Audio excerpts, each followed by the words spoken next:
पर्दे में रहने दो, पर्दा ना उठाओ, और पर्दा जो उठ गया तो भेद खुल जाएगा। जी हाँ, ये गाना हम सभी ने 90 के दशक में सुना और मुझे लगता है जिसने भी इस गाने को लिखा था उसके दिमाग में भारतीय राजनीति का भविष्य पहले से ही दौड़ने लग गया था। उसे पता था कि अखिलेश यादव आगे जाकर के इस गाने को लेकर के बहुत रोना रोने वाले हैं। पूरी खबर क्या है उसको मैं आपको ठीक तरीके से समझाऊंगा। उससे पहले मेरा परिचय जानिए। नमस्ते, मेरा नाम नीतीश ठाकुर है और आप द राष्ट्र धर्म देखना शुरू कर चुके हैं। हम सभी को पता है इस वक्त पूरे भारतवर्ष में चुनाव का दौर चल रहा है। कहीं महाराष्ट्र में चुनाव है तो कहीं झारखंड में और उत्तर प्रदेश में हम सभी को पता है कि 9 सीटों पर उपचुनाव होने वाले हैं, जिसमें मैनपुरी की एक सीट आती है, गाजियाबाद की एक सीट आती है और भी कई सारी ऐसी कुल मिलाकर के 9 सीटें आती हैं, जिस पर समाजवादी पार्टी और भारतीय जनता पार्टी एक दूसरे के आमने सामने खड़ी हुई है। लेकिन इसको लेकर के एक ऐसा अपडेट हम सभी के सामने आया है जिसे लेकर के हमें साफ पता चलता है कि किस प्रकार से समाजवादी पार्टी तुष्टीकरण की राजनीति करती है और वोट जिहाद करने का प्रयास करती है। सबसे पहले मैं आपको बता देना चाहता हूं कि समाजवादी पार्टी के द्वारा एक चिट्ठी लिखी जाती है और चिट्ठी किसको जाती है?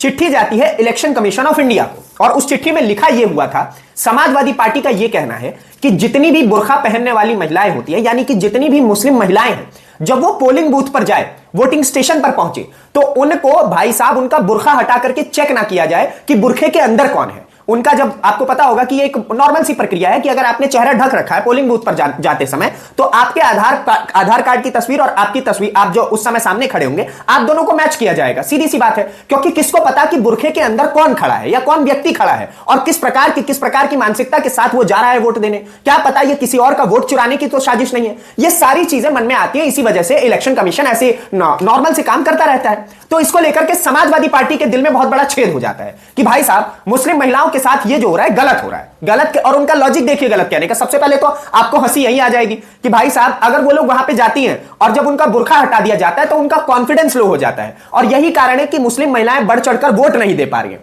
तो सबसे पहली चीज समाजवादी पार्टी और अखिलेश यादव को यह चीज समझनी चाहिए कि वोट जिहाद इस प्रकार से नहीं चलेगा। हम सभी ने देखा, इससे पहले भी हमारे पास कई वेस्ट बंगाल से वीडियोस आई हैं, उत्तर प्रदेश से भी कई वीडियोस आई, राजस्थान से भी कई वीडियोस आई, जिसमें बुरखे या फिर घूंघट के पीछे जो भी व्यक्ति हुआ करता था वो हमेशा कई बार लड़का होता था। तो ऐसा कोई बड़ी बात नहीं है कि समाजवादी पार्टी के जो कार्यकर्ता होते हैं, क्या पता वो बुर्खा पहन करके चले जाए, भाई साहब हमें वोट डालने दो, तो इसकी गारंटी कौन लेगा? और ये कौन सा नया लेटर, कौन सा नया फरमान लेकर के समाजवादी पार्टी आ रही है?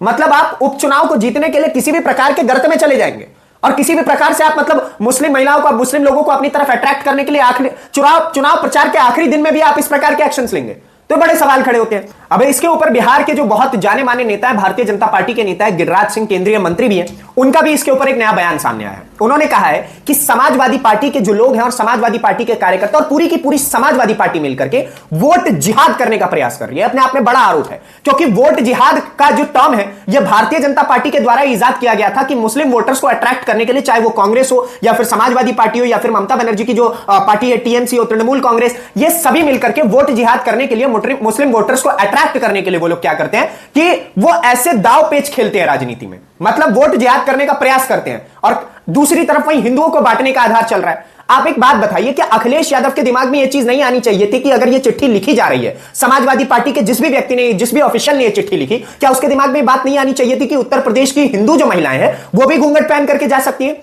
तो उनके साथ भी इस प्रकार की ज्यादती ना हो। लेकिन समाजवादी पार्टी की सोच ही केवल मुसलमानों से शुरू होती है, मुसलमानों पे जाके खत्म हो जाती है। उनका कहना ही है कि भाई साहब, आप जो हिंदू लोग हो, आप लोग का तो पता ही है कि आप लोग कभी इस थाली में रहोगे, कभी इस थाली में रहोगे, कभी आप योगी आदित्यनाथ का साथ दोगे, जब आपका मन करेगा आप नहीं दोगे। अयोध्या आपने हरा दिया।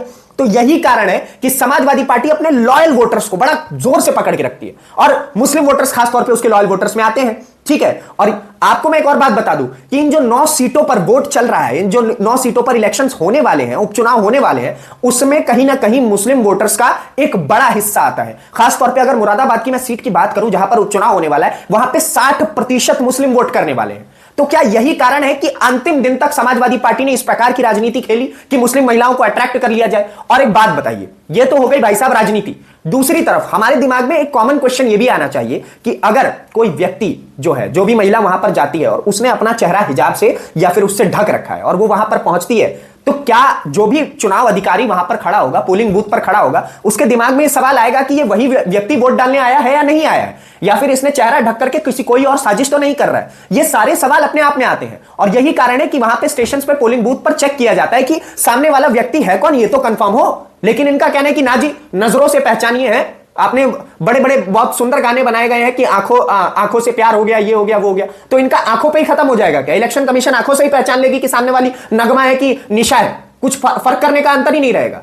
और यही कारण है कि अखिलेश यादव अब इस अपनी एक छोटी सी कंट्रोवर्सी में गिर गए, और मुझे लगता है कि हम सभी को इसके ऊपर नजर डालनी चाहिए किस प्रकार से हमारे देश को कहीं ना कहीं इस्लामिक तौर पे, इस्लामिक कंक्लूजन पे लाने की कोशिश की जा रही है कि हर चीज में इस्लाम को आगे रखा जा रहा है। चाहे वो वोट बैंक हो तो उसमें इस्लाम आगे रहेगा, राम मंदिर हो उसमें इस्लाम आगे रहेगा, हिंदुओं की बात हो तो उसमें इस्लाम आगे, हिंदुओं की बात में इस्लाम आगे है, और भी किसी चीज में जिहाद की बात हो तो उसमें इस्लाम आगे रहेगा। हर चीज में इस्लाम को आगे किया जा रहा है, पोलिंग बूथ पे इस्लाम को आगे किया जा रहा है। इससे ज्यादा गर्त का दिन क्या देखना पड़ेगा हिंदुओं को? और यही कारण है कि आज हमें खड़े होकर के इस चीज का विरोध करना चाहिए। इलेक्शन कमीशन ऑफ इंडिया को हमें टैग करना पड़ेगा इस वीडियो के नीचे, तो आप लोग कीजिए, जितना ज्यादा टैग हो सके, जितना ज्यादा इस वीडियो को हो सके आगे बढ़ाइए। और अंतकाल में फिर यह कहूंगा कि समाजवादी पार्टी यही सोच रही है कि पर्दे में रहने दो, पर्दा ना उठाओ, और पर्दा जो उठ गया तो राज खुल जाएगा। तो समाजवादी पार्टी के राज खुल जाएंगे, जो राज है घोटालों के राज, जो राज है वोट जिहाद के राज, तो ये सारे राज अंतकाल नहीं खुलने चाहिए। इसलिए वीडियो थी। बाकी आपके इससे की क्या राय है हमें जरूर कमेंट बॉक्स में बताइएगा। ऐसी और अपडेट्स के लिए क्या आप चाहते हैं कि लगातार आप तक ऐसे इलेक्शंस के अपडेट पहुंचते रहें, तो उसके लिए फटाफट से दराज धर्म के इस चैनल को सब्सक्राइब कर लीजिए। अगली वीडियो में आपसे फिर से मुलाकात होगी, तब तक के लिए दीजिए इजाजत। धन्यवाद, नमस्कार, जय हिंद।